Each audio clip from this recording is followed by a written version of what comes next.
Seven sister তারা যদি স্বাধীন হয়ে যায় তাহলে কি আমাদের প্রতিবেশী পরিবর্তন হবে না? আমি জানি না, এর আগে কেউ এই কথাটা বলেনি, আমি প্রথম বললাম প্রতিবেশীও পরিবর্তিত হয় এই আধুনিক বিশ্ব রাজনীতিতে। এটা প্রতিবেশী হিসাবে ভারতের জন্য ছিল পাকিস্তান, এখন প্রতিবেশী বাংলাদেশ, তাহলে পরিবর্তন হলো না?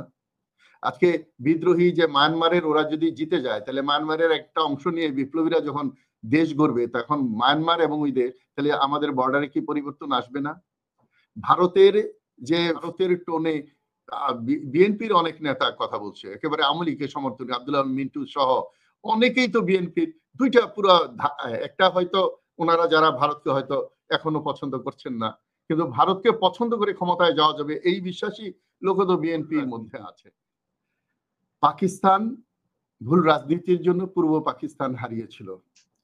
আওয়ামী লীগ এর অন্তত 2 বার মৃত্যু হয়েছে ভুল রাজনীতির জন্য। মুসলিম লীগ জাতীয় পার্টি এর করুণ দশা হয়েছে ভুল রাজনীতির জন্য। 24-এ যদি জাতীয় পার্টি জনগণের কাছে আসতে পারতো তাহলে এরকম হতো না। বর্তমানে ভারতের ভুল রাজনীতির জন্য ভারতে বা সেভেন সিস্টারে কি ঘটবে এটার জন্য আমাদের দেখতে অপেক্ষা করতে হবে।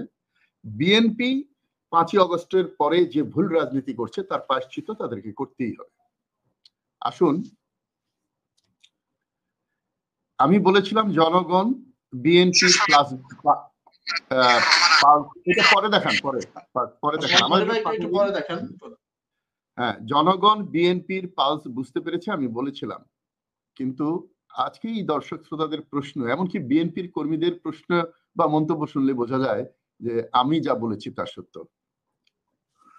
একজন বলেছেন 5ই অগস্ট যদি পরিবর্তন না হতো, চেয়ারম্যান মেম্বাররা যেভাবে টাকা খেত বা চাঁদাবাজরা, এখন অনেক টাকা অনেক জায়গায় চেয়ারম্যানদের কাছে এনে সাশ্রয় হয়েছে। তো আমি জানি না কতটুকু সাশ্রয় হয়েছে, কিন্তু চাঁদা চলছে, এটা বিএনপিও জানে, সরকারও জানে, পুলিশ দুর্বল, সবকিছুর অজুহাত দিয়ে নানা রকম ঘটনা ঘটছে দেশে। বিএনপিতে খারাপ লোক রেখে ভালো লোক বহিষ্কার করা হচ্ছে। 17 বছর বলছে যে আপনারা এরকম মার খেয়েছেন, তারপরে আবার কেন আওয়ামী লীগের পক্ষে সমর্থন দিচ্ছেন? যাই হোক, আমি দেখেছি বিএনপিতে আমার এলাকায় একজন খুব ভালো বিএনপি কর্মীকে হত্যা করা হয়েছে। আমি জিজ্ঞেস করলাম কেন, ওনারা তো খারাপ দেখিনি। তো বললো যেখানে 2টা গ্রুপ হয়েছে 5ই আগস্টের পরে, উনি কোনো গ্রুপে যায়নি বলে ওনাকে হত্যা করা হয়েছে। আমি আমার এলাকায় একজন আওয়ামী লীগের খুব বড় নেতা না, সে আওয়ামী লীগের নাম বেঁচে গেত, আওয়ামী লীগের কোনো সদস্য ছিল না, কিন্তু পরিচয় দিত আওয়ামী লীগের, তাকে ওখানে নেওয়া হয়েছে। আমি জিজ্ঞেস করলাম কেন, যে এদেরকে আমাদের এখন দরকার আছে। তো যাই হোক, এটা বিএনপি বুঝবে। এখন একজন বললেন যে এই যে মাগুরার নির্বাচন, তারপরে এটা সেটা বলে বুঝালো যে বিএনপিকে এখনো জনগণের কাছে যে আস্থা সেটা অর্জন তারা করতে পারেনি। বিশেষ করে 5ই আগস্টের পরে বিএনপির আচরণে বিএনপির কর্মীরা সহ দেশবাসী হতাশ হয়েছে, যা ধীরে ধীরে আরো বেশি গাঢ় হবে এবং প্রমাণিত হবে। জামাত কে বলেন, উনি মানে মনির ভাই অধৈর্য হয়ে একজন দর্শক শ্রোতাকে বলেন জামাতের কথাও বলেন, জামাত যে খারাপ কাজ করছে। হ্যাঁ, তো জামাত নাকি বলেছে ভারতের সাথে বন্ধুত্ব হবে। তা পাকিস্তান ইদানিং একটা ঘোষণা দিয়েছে, আপনারা দেখেছেন কিনা জানি না, পাকিস্তান ঘোষণা দিয়েছে বাংলাদেশের জন্য 24 ঘন্টায় বিনা মূল্যে ভিসা দেওয়া হবে। তাহলে যেই পাকিস্তান আমাদের চিরশত্রু ছিল, তারা এখন আমাদেরকে ফ্রি ভিসা দিয়ে আমাদের সাথে একটা সম্পর্ক তৈরি করতে চায়। এই কথা ভবিষ্যতে ভারত বলবে না এই বিজেপি সরকার বা মোদী সরকারের পরে, যে আমরা চাই যে এই বাংলাদেশ আর ভারতের মধ্যে ভিসা মুক্ত দেশ হবে, এমনও তো হতে পারে। তো সম্পর্ক তো পরিবর্তন হয়। আমরা অনেক সময় বলি যে সম্পর্ক পরিবর্তন হয়, কিন্তু প্রতিবেশী পরিবর্তন হয় না। একমাত্র মেজর আফসারি, আজকে আমি বলছি যে কথা শুনে রাখেন, প্রতিবেশীও পরিবর্তিত হয়। কারণ আমরা যারা এখানে এখন আছি, এটা প্রতিবেশী হিসাবে ভারতের জন্য ছিল পাকিস্তান, এখন প্রতিবেশী বাংলাদেশ, তাহলে পরিবর্তন হলো না? আজকে বিদ্রোহী যে মায়ানমারের ওরা যদি জিতে যায় তাহলে মায়ানমারের একটা অংশ নিয়ে বিপ্লবীরা যখন দেশ গড়বে তখন মায়ানমার এবং ওই দেশ, তাহলে আমাদের বর্ডারে কি পরিবর্তন আসবে না? ভারতের যে সেভেন সিস্টার তারা যদি স্বাধীন হয়ে যায় তাহলে কি আমাদের প্রতিবেশী পরিবর্তন হবে না? আমি জানি না, এর আগে কেউ এই কথাটা বলেনি, আমি প্রথম বললাম প্রতিবেশীও পরিবর্তিত হয় এই আধুনিক বিশ্ব রাজনীতিতে। আচ্ছা, এখন দেখেন বিএনপি দেশে 17 বছর যে অত্যাচার করেছে, অত্যাচার মানে ফেস করেছে, তাদের এই যে ইলিয়াস আলী থেকে শুরু করে যেই সব শহীদ হয়েছেন, তাদের কি মূল্যায়ন করছে বিএনপি? আপনি দেখেন কি অভূতপূর্ব মিল। এই যে ছাত্ররা স্লোগান দিয়েছে, এটা আমার স্লোগান বলে মনির ভাইরা অনেকে জানায় দেয় যে ধান ও নৌকা ও ধানের শীষ, দুই সাপের একই বিষ। আমি কিছু উদাহরণ দিই। ৭১-এর পরে শেখ মুজিব সহ আওয়ামী লীগ পরিবর্তিত হয়ে গেল।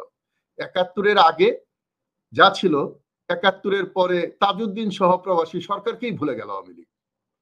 ৫ই আগস্টের আগে বিএনপি যা ছিল, ৫ই আগস্টের পরে বিএনপিও পরিবর্তিত হয়ে গেল। তাহলে মিল আছে না? আরো বহু মিল এরকম দেখাতে পারবো আওয়ামী লীগ এবং বিএনপির মধ্যে।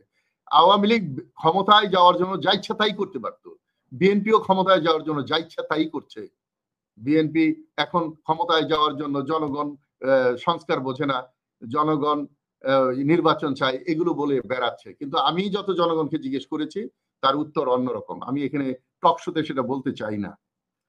দেখেন, বড় দলগুলো যে সুযোগ সুবিধা গ্রহণ করেন, এটা করে কি মানে এই জনগণের মাধ্যমে যে সুযোগটা গ্রহণ করেন, জনগণের প্রতিদানটা পরে দেন কিনা, এটা একজনে প্রশ্ন করেছেন।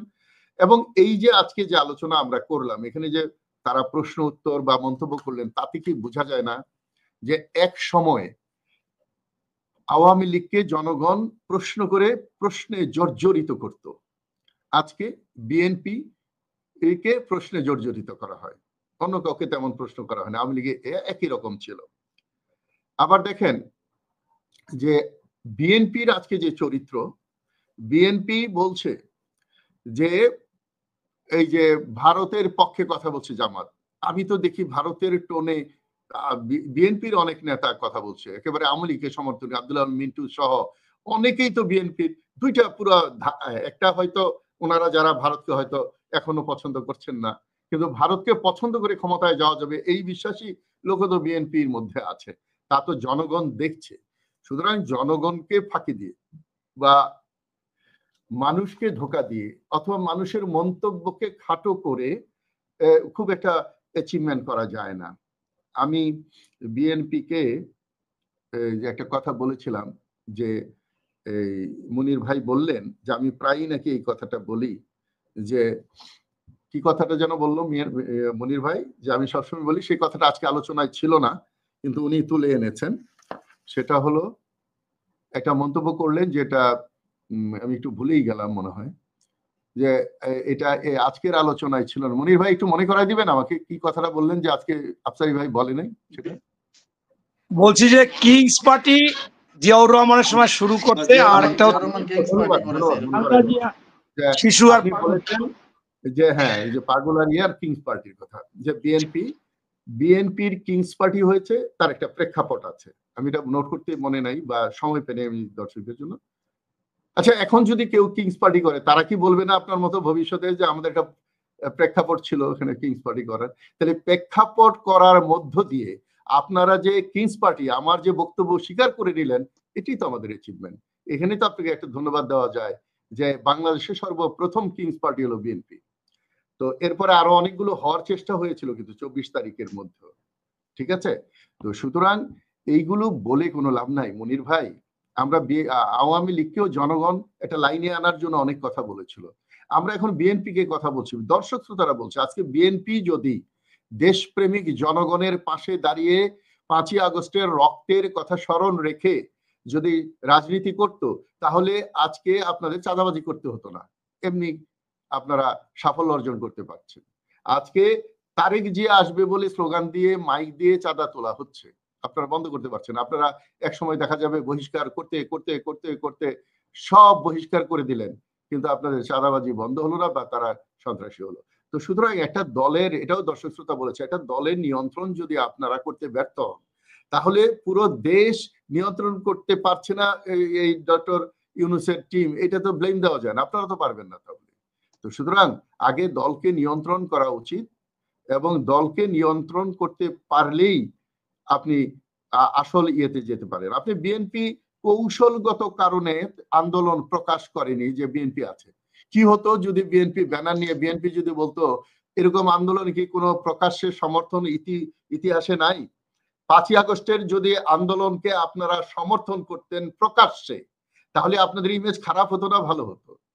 আপনারা হয়তো ধরে নিয়েছিলেন ছাত্র কিছু মেরে ফেলবে, আন্দোলন চলে যাবে, বিএনপি এই সুবিধা মতো আন্দোলন করে যাবে। যেমন 2018 সালে নির্বাচনে পাশ করে আপনাদের মহাসচিব সংসদে যায়নি।